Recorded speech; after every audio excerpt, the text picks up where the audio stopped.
You're watching Tennessee in 10, your news and weather across the state in about 10 minutes. Good morning and thanks for joining us for Tennessee in 10. I'm Amanda Hara at WSMV in Nashville. We're going to start actually in Memphis this morning, where there is a major development in a case against a former officer accused in the beating death of Tyree Nichols. Good morning, I'm Taylor Tucker. Here are your top stories from the Mid-South. Former Memphis police officer Desmond Mills plans to plead guilty to state charges in the death of Tyree Nichols. Yesterday, he pled guilty to federal civil rights charges after initially pleading not guilty to the 4-count indictment against him. Mills changed his plea to guilty to excessive force and failing to intervene and conspiracy to witness tampering. As a part of his plea agreement, charges of deliberate indifference and obstruction of justice charges were dropped. The district attorney's office is recommending Mills to serve 15 years in prison. According to documents we obtained, Mills accepts responsibility for his role in Tyree Nichols' death and acknowledges that his conduct and conduct of the other officers was, quote, improper, excessive, and criminal.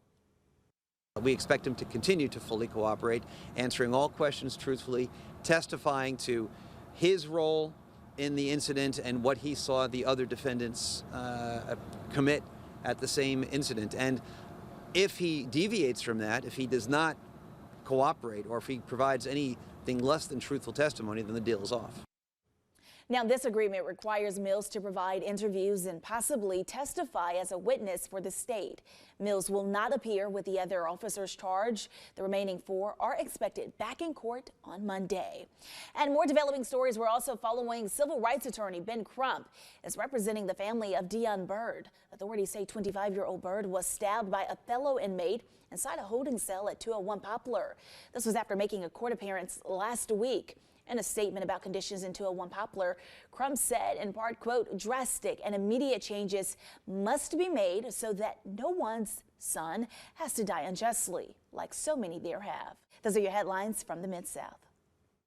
Good morning, I'm Whitney Turner in the WVLT newsroom. An Oliver Springs man is facing charges after a domestic situation turned into a shooting in a parking garage at East Tennessee Children's Hospital.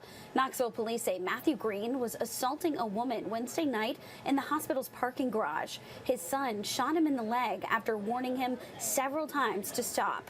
Green is now charged with domestic assault and aggravated kidnapping. He was already wanted on other charges in Oak Ridge and Roane County.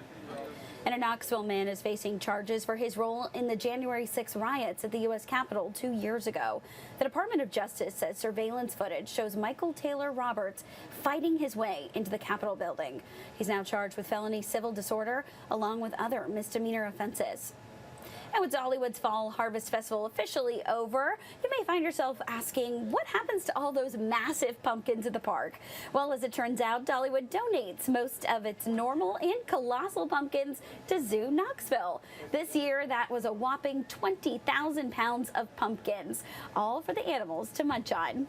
A lot of the animals get some use out of them. The lions, bears, and tortoises all get to play and eat them. And then tomorrow, the zoo says it's 2 elephants, Edie and Tonka, will get to smash them. They do forage, they do smash things, they do tear stuff apart to get the insides out of things, and a pumpkin is a pretty good way to do that. Same thing with bears, same thing with our rhinos. So it really gives them to exhibit some of these behaviors that they would naturally do with some things that they might not naturally encounter.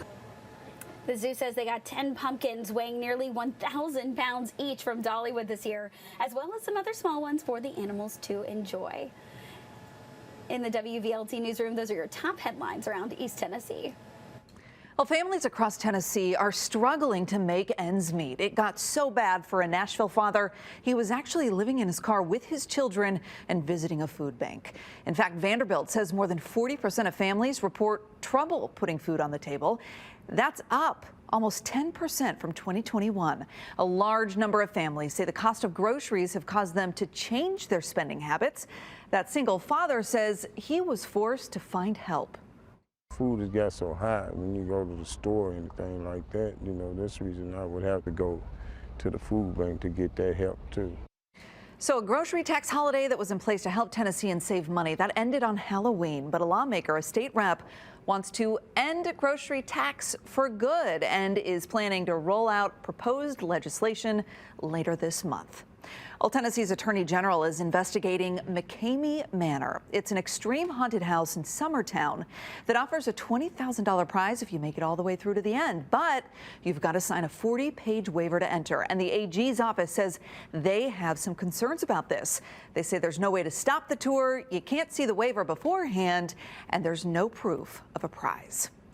Nearly 30 wildfires started burning across Tennessee this week alone, highlighting severe drought conditions all across the state. Look at this fire burning in Franklin County. Once it started, the flames spread pretty fast, and officials are worried that going into this weekend, things could only get worse.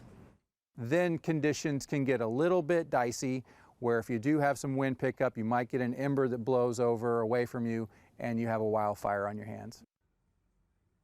When this fire started, Franklin County was already under a burn ban. Cities across the state are requiring permits for people who want to burn. But as these drought conditions persist, First Alert meteorologist Stefano DiPietro, conditions are really ripe for trouble if we're not careful. They certainly are. And to put this into perspective for you, more than 40% of the state right now is in extreme drought conditions, from Chattanooga to Savannah, other areas like Knoxville, Nashville, and Memphis in severe drought conditions right now. And this is only expected to get worse because there's very little to no rainfall expected over about the next week here across the state. It does lead way to a dry weekend, which is great for outdoor activities, but pay attention to your local burn bans. Even with just a little bit of a breeze, we can get those issued. Today we'll end up in the 50s and near 60 by the time we hit our lunch hour. High temperatures today climbing into the 60s, a pair of 6s in Nashville, 62 Knoxville, Chattanooga 65, Memphis at 67. Still chilly tonight, 30s and 40s tomorrow morning, though nowhere near as cold as it was earlier this week.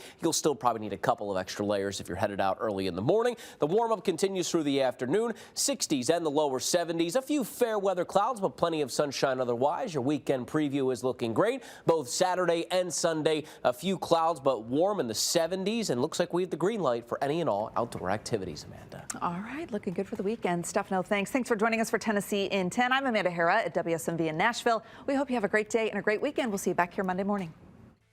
You're watching Tennessee in 10, your news and weather across the state in about 10 minutes.